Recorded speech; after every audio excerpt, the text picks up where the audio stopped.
Welcome to YouTube channel. कैसे हैं आप सभी? उम्मीद करते हैं स्वस्थ होंगे, मस्त होंगे और आपकी तैयारी शानदार चल रही होगी। ये हमारी यूपी स्पेशल की जो श्रृंखला चल रही थी घटना चक्र पूर्वावलोकन की, ये उसकी नेक्स्ट क्लास है। चैप्टर नंबर 3 है ये आर्थिकी परिदृश्य का 10 क्वेश्चन हम लास्ट क्लास में देख चुके थे। उसके आगे हम नेक्स्ट क्लास देखेंगे। यदि आपको कंटेंट पसंद आ रहा है तो प्लीज़ चैनल को लाइक शेयर और सब्सक्राइब करें, क्योंकि आपके एक लाइक शेयर और सब्सक्राइब से हमें मोटिवेशन मिलता है नेक्स्ट क्लास और बेहतर तरीके से बनाने के लिए। आइए समय ना बर्बाद करते हुए स्टार्ट करते हैं। हमारा क्वेश्चन नंबर 11 10 हम देख चुके थे। क्वेश्चन नंबर 11 से हमें देखना है। क्वेश्चन नंबर 11 है, निम्नलिखित में से देखिए, पिछले वीडियो में जो लास्ट की वीडियो है उनमें चारों ऑप्शन बोला जा रहा था, उसके बाद आपको करेक्ट ऑप्शन बताया जा रहा था। अब यहाँ पे ऐसा नहीं होगा, करेक्ट ऑप्शन ही बोलेंगे, इससे आपके समय की बचत होगी, कम समय में ज़्यादा चीज़ें आपको रिवाइज हो जाएगी। चलिए स्टार्ट करते हैं।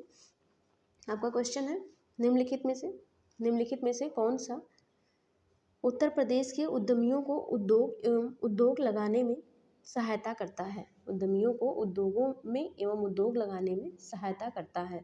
तो करेक्ट ऑप्शन आपका होगा उद्योग बंधु। करेक्ट ऑप्शन आपका होगा उद्योग बंधु। चलिए नेक्स्ट देखते हैं, इसका डिस्क्रिप्शन एक बार देख लेते हैं। उद्योग बंधु उत्तर प्रदेश राज्य का एक संगठन है जो उद्योगों एवं सेवा क्षेत्र में निवेश की सुविधा के लिए समर्पित है। उद्योगों में विभिन्न समस्याओं के अंतर्गत आने वाली समस्याओं का समाधान करता है। उद्योग बंधु उत्तर प्रदेश के उद्यमियों को उद्योगों में एवं उद्योग लगाने में सहायता करता है। उद्योग बंधु में त्रिस्तरीय संरचना है, ये ध्यान रखिएगा कि उद्योग बंधु में त्रिस्तरीय संरचना है। फर्स्ट है जिला स्तरीय, सेकेंड है मंडल स्तरीय, थर्ड है राज्य स्तरीय। जिला स्तरीय, मंडल स्तरीय, राज्य स्तरीय। क्वेश्चन नंबर 12 देखते हैं। उत्तर प्रदेश उद्योग बंधु का उद्देश्य है। उत्तर प्रदेश उद्योग बंधु का उद्देश्य क्या है? तो आपका करेक्ट ऑप्शन आपका होगा option number B. Option number B, औद्योगिक इकाइयों की समयबद्ध स्थापना सुनिश्चित करना। उद्देश्य इसका क्या है? औद्योगिक इकाइयों की समयबद्ध स्थापना सुनिश्चित करना। डिस्क्रिप्शन इसका देखते हैं। उद्योग बंधु औद्योगिक इकाइयों की स्थापना हेतु स्थापित उत्तर प्रदेश सरकार का एक संगठन है। इसी संगठन के माध्यम से एकल मेज व्यवस्था, सिंगल टेबल सिस्टम भी जिसको बोलते हैं इंग्लिश में, के तहत औद्योगिक इकाइयों की समयबद्ध स्थापना सुनिश्चित करने का प्रयास किया गया है। नेक्स्ट देखते हैं, क्वेश्चन नंबर 13 देखते हैं। निम्नलिखित में से कौन सा एक उत्तर प्रदेश के औद्योगिक विकास निगम की आगामी मुख्य निवेश परियोजना नहीं है? इसमें क्या पूछा गया? नहीं। अधिकांश देखिए, जब पेपर्स होता है उसमें एक दो क्वेश्चन हमारे इसीलिए गलत हो जाते हैं क्योंकि हम नहीं को हाईलाइट नहीं करते, नहीं हमारे माइंड से हट जाता है। तो जब भी क्वेश्चन में आपको नहीं का स्टेटमेंट देना हो तो पहले आप नहीं को हाईलाइट कर लीजिए, जिससे आपको पता रहे कि हमें निगेटिव में आंसर देना है।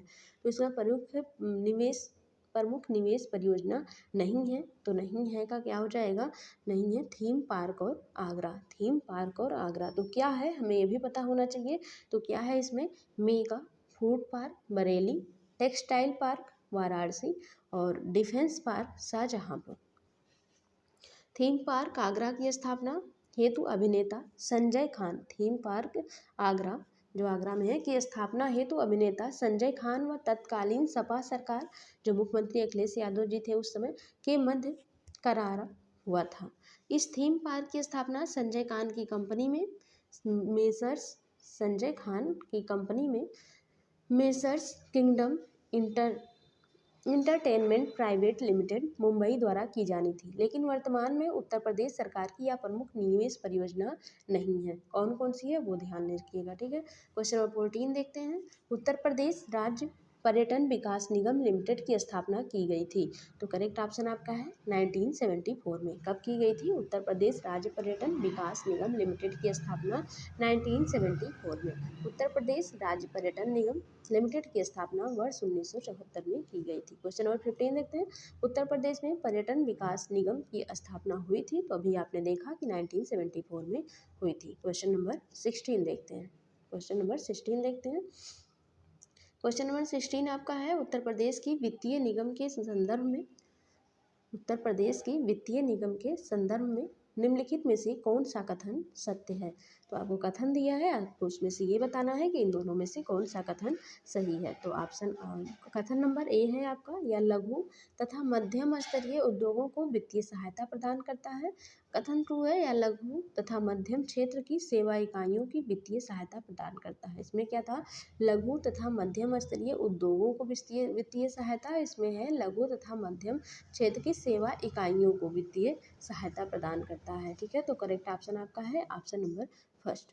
कौन सा सही है, केवल एक कथन सही है कि लघु तथा मध्यम स्तरीय उद्योगों को वित्तीय सहायता प्रदान करता है। कैसी सहायता प्रदान करता है, वित्तीय सहायता प्रदान करता है। ये इसका डिस्क्रिप्शन देख लेते हैं, डिस्क्रिप्शन आपको। तो इसमें डिस्क्रिप्शन में क्या लिखा हुआ है, उत्तर प्रदेश वित्तीय निगम जिसे UPFC भी बोलते हैं की स्थापना राज्य वित्तीय निगम एक्ट 1951 के अंतर्गत 1954 में की गई थी।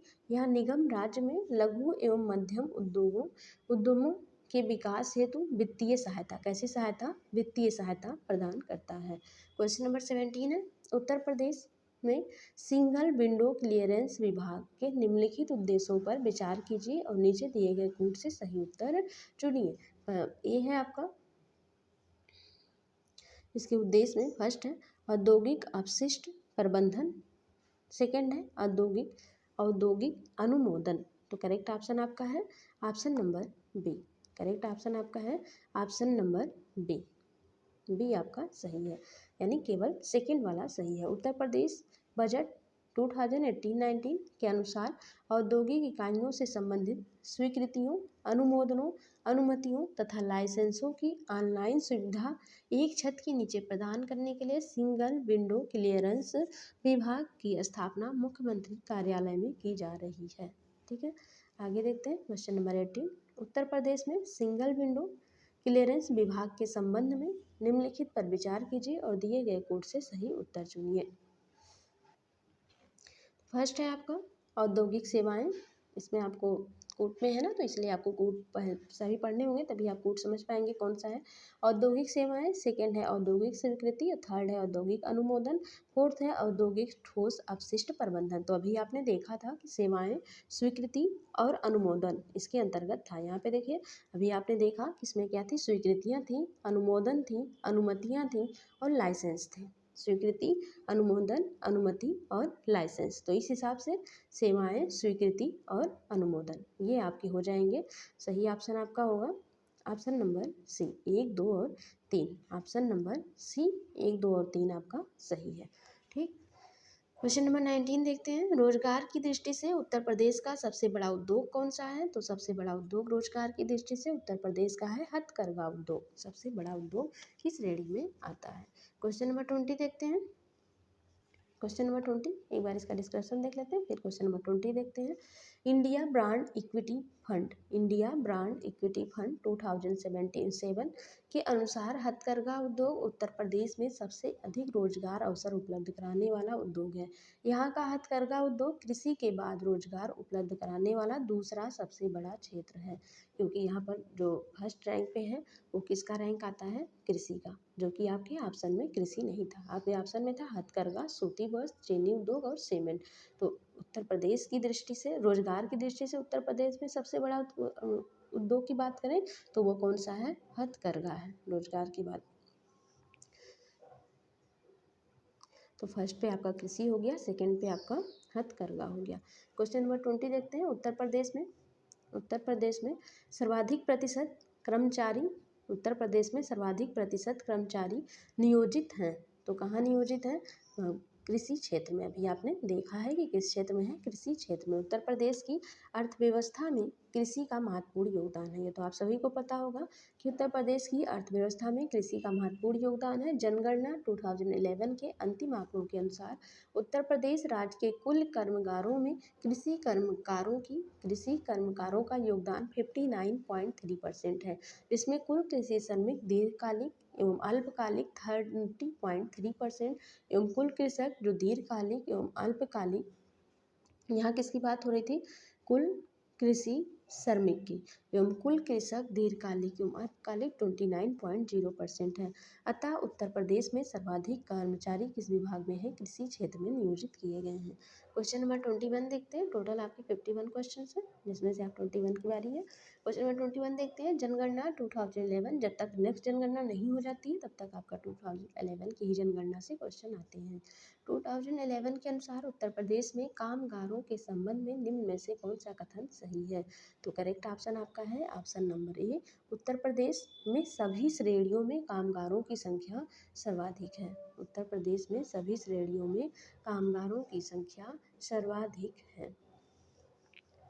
तो यहाँ पे देखिए एक बार ये भी देख लीजिए, जिससे आपको कोई डाउट ना रहे। बी वाला क्या था? बी वाला आपका था कि उत्तर प्रदेश में कृषि एवं घरेलू उद्योगों में काम करने वाले श्रमिकों की संख्या 3.0 बिलियन है। और सी था उत्तर प्रदेश में कामगारों की संख्या 20 मिलियन है। उपयुक्त में से कोई नहीं था। होगा करेक्ट ऑप्शन था उत्तर प्रदेश में सभी श्रेणियों के कामगारों की संख्या सर्वाधिक है। सभी ऑप्शन को बोलने से आपका सिर्फ समय वेस्ट होगा, इसलिए सही ऑप्शन जो सही है करेक्ट है उसी को बोला जा रहा है, अदर नहीं। लेकिन यदि आप चाहते हैं कि सभी ऑप्शन को बोला जाए तो कमेंट बॉक्स में कमेंट कीजिएगा, वो भी कर दिया जाएगा। चलिए आगे देखते हैं, इसका डिस्क्रिप्शन एक बार देखते हैं। जनगणना 2011 के अनुसार उत्तर प्रदेश में सभी श्रेणियों के कामगारों की संख्या सर्वाधिक है। क्या है? सभी कामगारों की संख्या सभी श्रेणियों में क्या है? सर्वाधिक है। क्वेश्चन नंबर 22 देखते हैं। 1 अप्रैल 2017 से प्रभावी उत्तर प्रदेश में अकुशल श्रमिक, किसकी बात की जा रही है? अकुशल श्रमिक की न्यूनतम मजदूरी निश्चित की गई है। कितनी निश्चित की गई है? तो करेक्ट ऑप्शन है आपका ऑप्शन नंबर बी 7400 प्रतिमाह। 7400 प्रतिमाह 7,400 प्रतिमाह रुपए अकुशल श्रमिकों के लिए न्यूनतम मजदूरी फिक्स की गई है। कब से फिक्स की गई है? 1 अप्रैल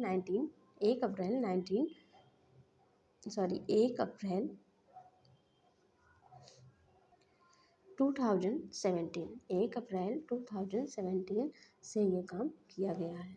आगे देखते हैं। प्रश्नकाल में उत्तर प्रदेश भी सही था। उस समय 2017 में जो था वो सही था। तो देखते हैं उसके बारे में हम। प्रश्नकाल में उत्तर भी सही था। न्यूनतम मजदूरी अधिनियम 1948 के अंतर्गत उत्तर प्रदेश में 74 अनुसूचियां नियोजित में देय परिवर्तनीय महंगाई भत्ते का निर्धारण 1 अक्टूबर 2023 से, अभी किसकी बात हो रही थी? 1 अक्टूबर 2023 से 31 मार्च 2024 तक प्रभावी अकुशल श्रमिक की न्यूनतम मजदूरी निम्नवत है। वर्तमान में कुछ चेंज हुई है। देखिए अकुशल के लिए कितना है? 10,275 रुपये कुल मजदूरी रुपए में। और अर्धकुशल के लिए कितना है? अकुशल के लिए 10,275, अर्धकुशल के लिए 11,303 और कुशल के लिए है 12,661। अकुशल 10,275, अर्धकुशल 11,303, कुशल 12,661 रुपये है।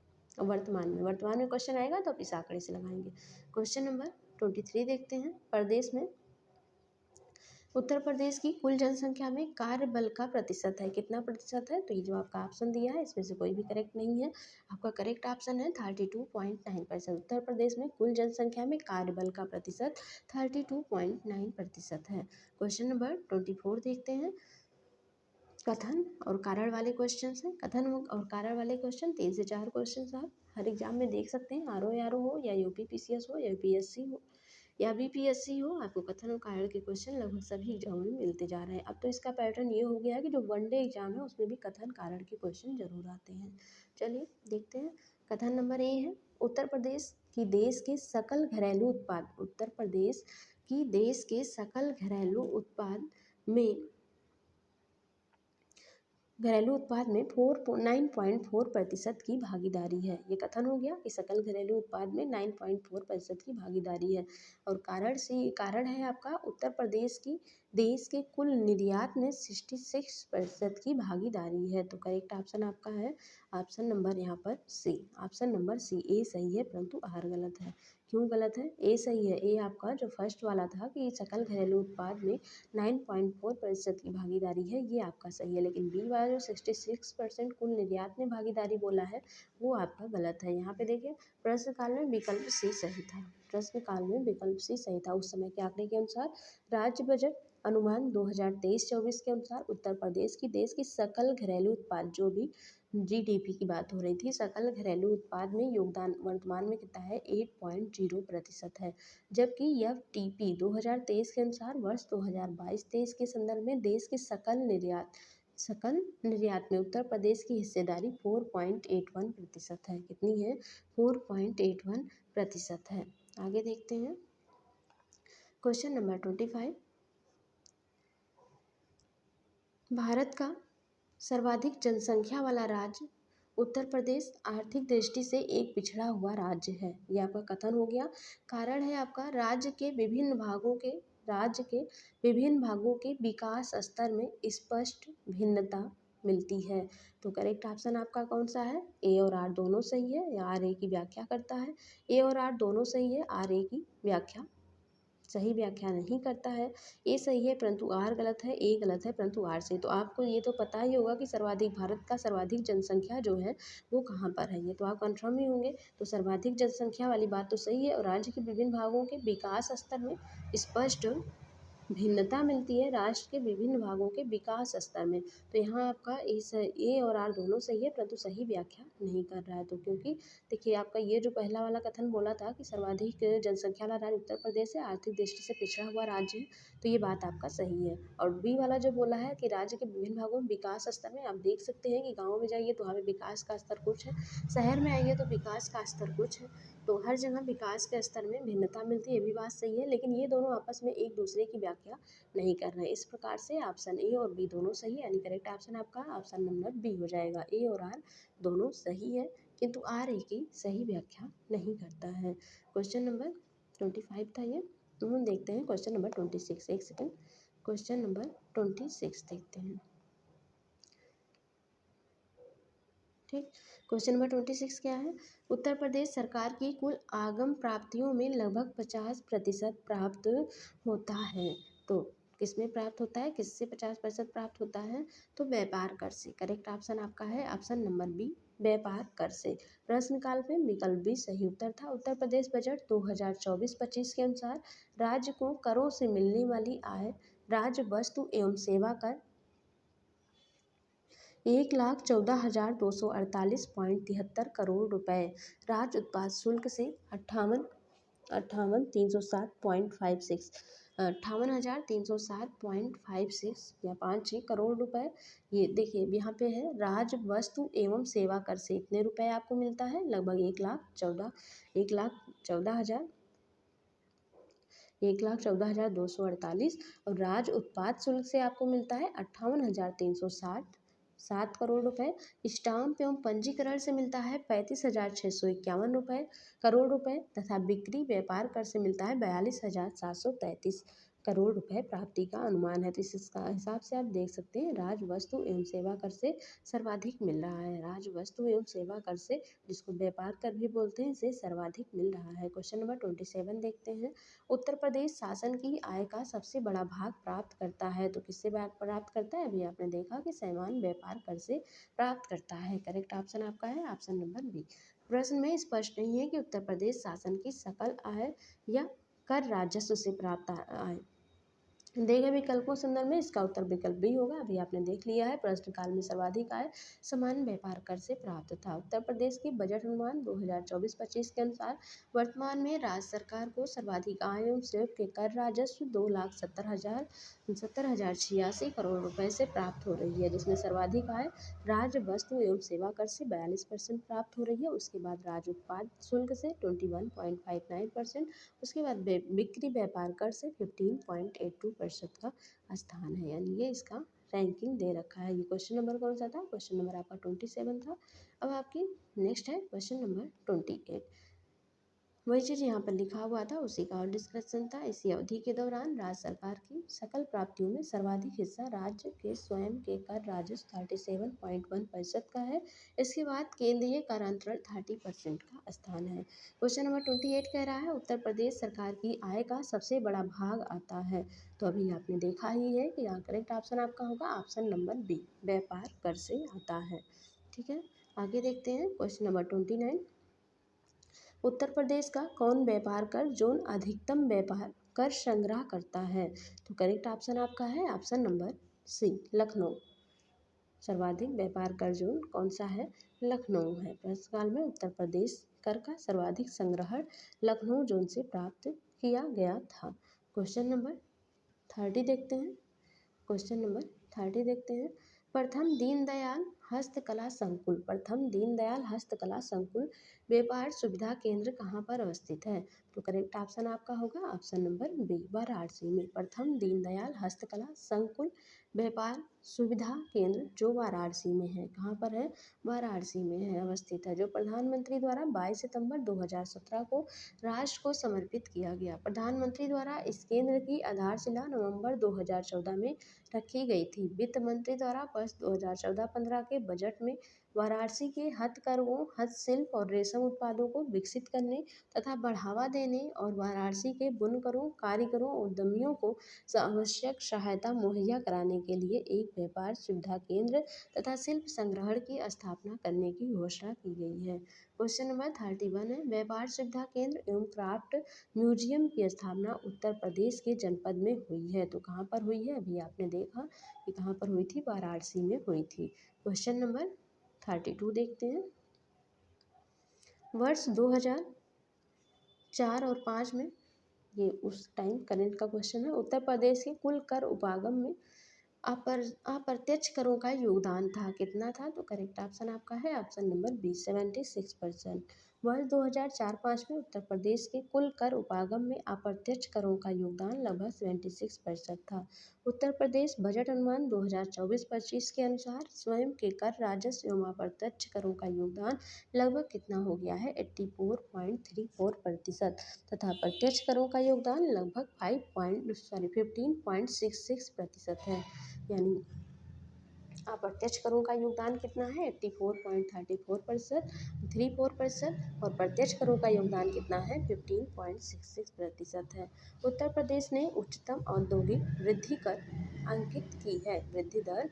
उत्तर प्रदेश ने उच्चतम औद्योगिक वृद्धि दर अंकित की है, तो कब अंकित की है? 10वीं पंचवर्षीय योजना में। करेक्ट ऑप्शन आपका है ऑप्शन नंबर सी, 10वीं पंचवर्षीय योजना में उत्तर प्रदेश की उच्चतम औद्योगिक वृद्धि कर 10वीं पंचवर्षीय योजना में प्राप्त की गई है। इस योजना में 10.8% वृद्धि हुई, जो उत्तर प्रदेश की सर्वाधिक औद्योगिक वृद्धि दर है। उत्तर प्रदेश की औद्योगिक वृद्धि दर 6वीं पंचवर्षीय योजना में 9.5% दर्ज की गई है। यानी 10वीं में 10.8% और 6वीं में 9.5%। उत्तर प्रदेश में नकारात्मक, क्वेश्चन नंबर 34, उत्तर प्रदेश में नकारात्मक औद्योगिक विकास दर रही है। किसमें नकारात्मक रही है? करेक्ट ऑप्शन आपका है ऑप्शन नंबर सी, 9वीं योजना में। 9वीं पंचवर्षीय योजना के दौरान उत्तर प्रदेश की औद्योगिक विकास दर नकारात्मक रही। इस दौरान औद्योगिक विकास दर -0.9% रही है। क्वेश्चन नंबर 35 देखते हैं। तीव्र औद्योगिकरण हेतु, क्वेश्चन नंबर 35, तीव्र औद्योगिकीकरण हेतु निवेश करने तथा रोजगार के अवसरों के सृजन के लिए उत्तर प्रदेश सरकार राज्य का पहला आंकड़ा केंद्र स्थापित करेगा। वहाँ पर स्थापित करेगा, तो करेक्ट ऑप्शन आपका है option number B, greater Noida में। उत्तर प्रदेश में ई गवर्नेंस को मजबूत करने के लिए एक महत्वपूर्ण कदम उठाते हुए राज्य सरकार ने 24 अक्टूबर 2020 को घोषणा की कि ग्रेटर नोएडा में उत्तर प्रदेश का पहला आंकड़ा केंद्र स्थापित किया जाएगा। यह केंद्र न केवल राज्य में यह न केवल राज्य में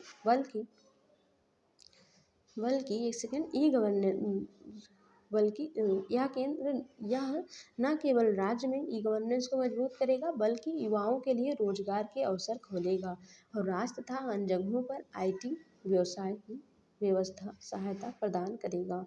क्वेश्चन नंबर 36 देखते हैं। विगत 3 वर्षों में उत्तर प्रदेश सरकार के कुल कर आगम में अप्रत्यक्ष करों का अंश है, कितना? अप्रत्यक्ष करों का अंश आपको बताना है कि घटा है, बढ़ा है, या अपरिवर्तनशील रहा है या परिवर्तनशील रहा है। तो करेक्ट ऑप्शन आपका है ऑप्शन नंबर बी, बढ़ा है। सरकारों के कुल कर आगम में प्रत्यक्ष करों का अंश क्या हुआ है? बढ़ा है। प्रत्यक्ष करों का अंश क्या हुआ है?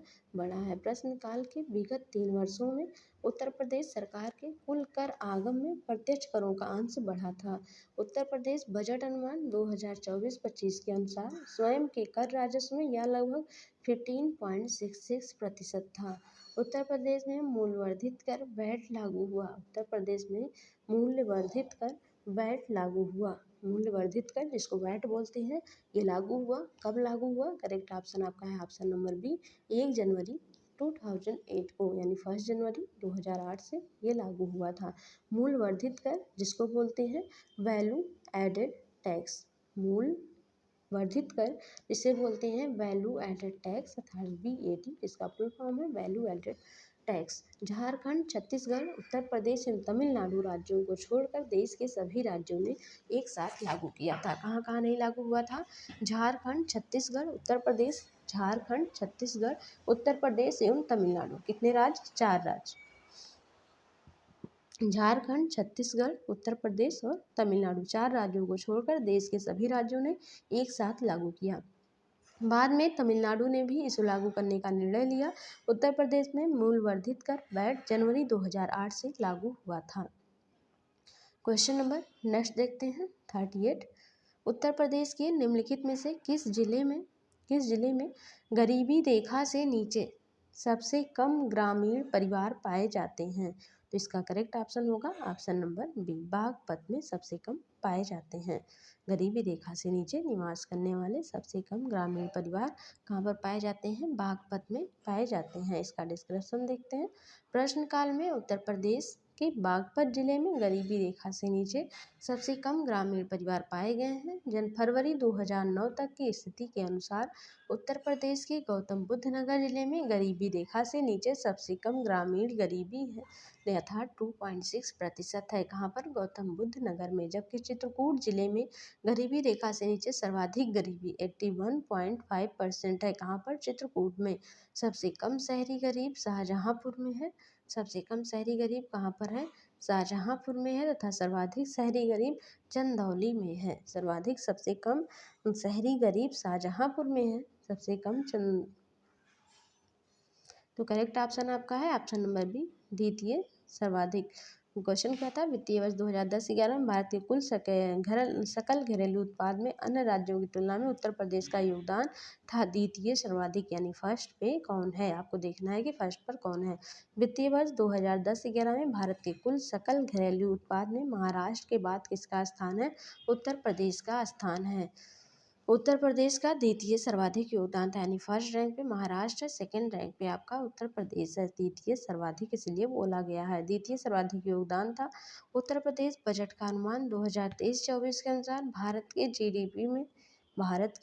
जीडीपी में उत्तर प्रदेश का योगदान 8% से अधिक है। Question number 42। कृषि श्रम उत्पादकता सर्वाधिक है। कृषि श्रम उत्पादकता सर्वाधिक है। तो क्वेश्चन नंबर करेक्ट ऑप्शन आपका डी, पश्चिमी उत्तर प्रदेश में। उत्तर प्रदेश में कृषि श्रम उत्पादकता सर्वाधिक पश्चिमी उत्तर प्रदेश में है। कृषि का सबसे अधिक यांत्रिकीकरण पश्चिम उत्तर प्रदेश में हुआ है, जिससे कम श्रम में से अधिकाधिक उत्पादन प्राप्त होता है। सहारनपुर, मेरठ, मुजफ्फरपुर, बिजनौर, मुरादाबाद, बरेली, पीलीभीत इत्यादि क्षेत्र कृषि श्रम उत्पादकता के लिए उपयुक्त या महत्वपूर्ण क्षेत्र हैं। पश्चिमी उत्तर प्रदेश के पश्चात क्रमशः मध्य पूर्वी तथा सबसे कम बुंदेलखंड में कृषि श्रम उत्पादकता है। क्वेश्चन नंबर नेक्स्ट देखते हैं। एक सेकेंड। क्वेश्चन नंबर 43 है, हैंड बुक ऑफ एग्रीकल्चर प्रकाशित होती है। तो करेक्ट ऑप्शन आपका होगा ऑप्शन नंबर बी, भारतीय कृषि अनुसंधान परिषद में। हैंड बुक ऑफ एग्रीकल्चर कृषि अनुसंधान परिषद ICAR का प्रकाशन है। क्वेश्चन नंबर 14 देखते हैं। एक सेकेंड, क्वेश्चन नंबर 14 देख लेते हैं।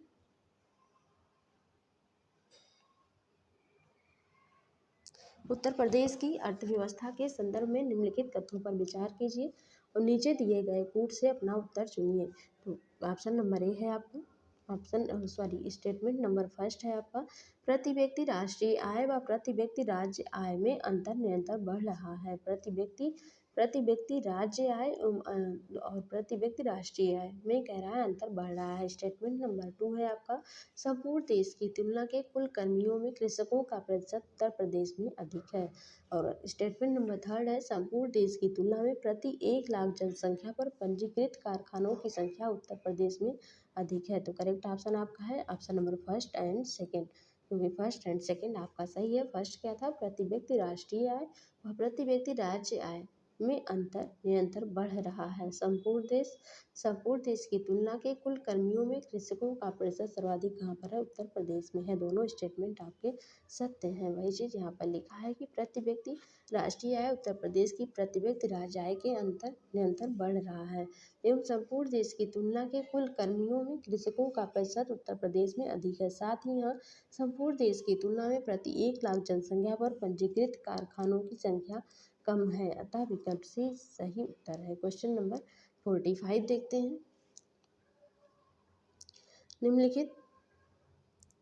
निम्नलिखित वक्तव्यों पर विचार कीजिए और नीचे दिए कोट से सही उत्तर चुनिए। भी कथन और कारण का है। कथन है, उत्तर प्रदेश की वर्तमान सरकार उद्योग आधारित संरचना, ऊर्जा उत्पादन आदि के विकास पर ध्यान लगा रही है। कारण आर है, भारी निवेश आर्थिक विकास को सुलभ करता है। तो करेक्ट ऑप्शन आपका है option number A. Option number A और आर दोनों सही है और आर ए की सही व्याख्या या स्पष्टीकरण करता है। नेक्स्ट क्वेश्चन देखते हैं, क्वेश्चन नंबर 46। क्वेश्चन नंबर 46 देखते हैं, या एक सेकेंड, उसी में और थोड़ा डिस्क्रिप्शन में है और देख लीजिए आप 45 में उत्तर प्रदेश की वर्तमान सरकार के बारे में। तो देख लीजिए, उत्तर प्रदेश की वर्तमान सरकार विभिन्न परियोजनाओं के माध्यम से आधारभूत संरचना के विकास, ऊर्जा उत्पादन, उद्योग आदि के विकास पर ध्यान दे रही है। सड़क एवं परिवहन, ऊर्जा एवं नगरीय नियोजन, हाउसिंग, सूचना प्रोसेसिंग आदि क्षेत्रों में उत्तर प्रदेश सरकार ने सार्वजनिक निजी भागीदारी से प्राप्त निवेश से रेलवे परियोजनाएं शुरू की है, जिससे आर्थिक विकास को बढ़ावा मिलने की उम्मीद है। क्वेश्चन नंबर 46 देखते हैं। उन स्थानों का चयन करें जहां उत्तर प्रदेश में विशिष्ट आर्थिक जोन स्थापित किए गए हैं। तो करेक्ट ऑप्शन आपका है ऑप्शन नंबर बी 2 एंड 3। तो 2 क्या है, कानपुर में विशिष्ट आर्थिक जोन कहाँ पर स्थापित किया गया है, कानपुर में और मुरादाबाद में। उत्तर प्रश्नकाल में मुरादाबाद में एक सेकेंड, प्रश्नकाल में मुरादाबाद एवं कानपुर में विशेष आर्थिक क्षेत्र जिसको SEZ स्थापित किए जाने वाले स्थानों में शामिल थे। प्रदेश में वर्तमान में 31 दिसंबर 2022 की स्थिति के अनुसार विशिष्ट आर्थिक क्षेत्र क्रियाशील हैं। कितने, टोटल 14। ये हैं नोएडा, SEZ मुरादाबाद, मुरादाबाद, SEZ और HCL technologies Noida, Moser Baer India Greater Noida, Wipro limited Greater Noida, सिप्रो developers limited Greater Noida, INIIT technologies limited Greater Noida, golden tower infratech private limited Noida, Tata consultancy services limited Noida और आरसिया नारदान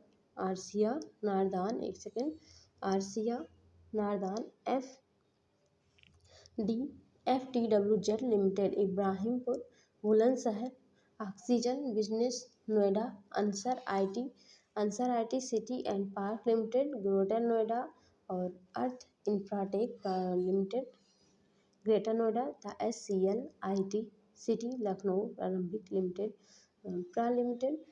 चक गंजरिया लखनऊ। क्वेश्चन नंबर 47, उत्तर प्रदेश में विशिष्ट आर्थिक जोन स्थापित किए जा रहे हैं। तो करेक्ट ऑप्शन आपका है option number D, Moradabad, Kanpur, Noida और ग्रेटर नोएडा में विशिष्ट आर्थिक जोन कहाँ पर स्थापित किया जा रहा है, कानपुर, नोएडा, विशिष्ट नोएडा, कानपुर, मुरादाबाद, विशिष्ट नोएडा, मुरादाबाद। क्वेश्चन नंबर 48 देखते हैं। निम्नलिखित कथनों पर विचार करें। मुरादाबाद तांबे के काम के लिए प्रसिद्ध है और इसने दुनिया भर में हस्तशिल्प उद्योग में अपनी एक अलग पहचान बनाई है। ये स्टेटमेंट नंबर फर्स्ट हो गया। अब आप देख सकते हैं स्टेटमेंट नंबर सेकंड है आपका मुरादाबाद के बाद। फिरोजाबाद विशेष आर्थिक क्षेत्र भारत में उत्तर प्रदेश सरकार द्वारा विकसित पहला SEZ है, यानी विशेष आर्थिक क्षेत्र है। तो करेक्ट ऑप्शन आपका है ऑप्शन नंबर ए, 1 और 2 दोनों बातें सही है। मुरादाबाद तांबे के काम के लिए प्रसिद्ध है। पीतल नगरी कौन है, ये आप बताइए। मुरादाबाद तांबे के काम के लिए प्रसिद्ध है और इसके दुनिया भर में इस शिल्प उद्योग में अपनी एक अलग पहचान बनाई है। मुरादाबाद विशेष आर्थिक क्षेत्र SEZ द्वारा उत्तर भारत में उत्तर प्रदेश सरकार द्वारा विकसित पहला SEZ है। अतः कथन 1 और 2 दोनों सही है, वो भी आपने देखा है। क्वेश्चन नंबर 49, उत्तर प्रदेश आलू निर्यात जोन अवस्थित है, कहाँ पर स्थित है? करेक्ट ऑप्शन आपका है ऑप्शन नंबर ए, आगरा में। आलू निर्यात जोन कहाँ पर स्थित है? आगरा में। उत्तर प्रदेश में आलू निर्यात जोन अलीगढ़, फर्रुखाबाद, कन्नौज, अलीगढ़, फर्रुखाबाद, कन्नौज, हाथरस, मेरठ, आगरा, बागपत, बदायूं, रामपुर, गाजियाबाद तथा फिरोजाबाद में स्थापित है। क्वेश्चन नंबर 50 देखते हैं। इसके बाद सेकंड लास्ट क्वेश्चन है ये आपका। उत्तर प्रदेश में मान्यता प्राप्त स्टॉक एक्सचेंज है, कहाँ पर है?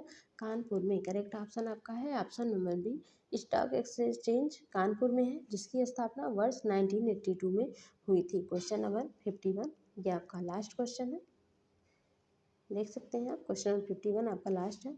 उत्तर प्रदेश में परंपरागत औद्योगिक वस्तु क्षेत्र उत्पादन में मीटर टन के रूप में अधिकतम योगदान है, किसका अधिकतम योगदान है?